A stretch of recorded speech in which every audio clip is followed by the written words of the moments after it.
મોદીના આગમનને લઈને તૈયારીઓને આખરી ઓપ આપવામાં આવી રહ્યો છે। જામનગરમાં પ્રધાનમંત્રી મોદીને આવકારવા લોકો ઉત્સુક બન્યા છે।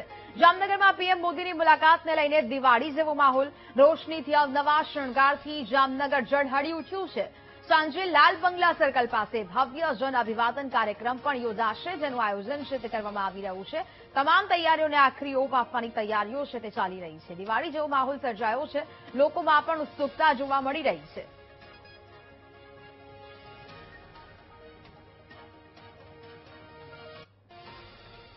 સંવાદદાતા હિરેન ફોન લાઈન પર જોડાયા છે। હિરેન, પીએમ મોદીના આગમનને લઈને તૈયારીઓ અને હવે આખરી ઓપ આપવામાં આવી રહી છે, શું અત્યારે માહોલ જોવા મળી રહ્યો છે? લોકોમાં કેવો ઉત્સુકતા?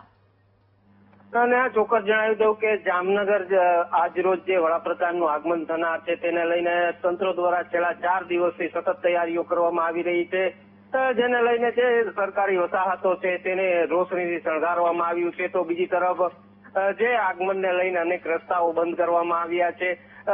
જે વિગતો મળી રહી છે તે અનુસાર આજે સાંજના રાત્રિના 10 વાગ્યાના ઓસમારે જે વડાપ્રધાન નરેન્દ્ર મોદી છે તે જામનગર પહોંચશે ને જે સર્કિટ હાઉસ ખાતે છે તેનું રાત્રિ રોકાણ કરશે, જેને લઈને જે લોકો છે તેમાં પણ ઉત્સાહ જોવા મળી રહ્યો છે। લાલ બંગલા સર્કલ ખાતે જે લોક કલાકારો છે જેમ કે કીર્તિદાન ગઢવી સહિતના કલાકારો દ્વારા એક લોક ડાયરાનું પણ આયોજન કરવામાં આવ્યું હોવાની જે વિગતો છે તે સામે આવી છે।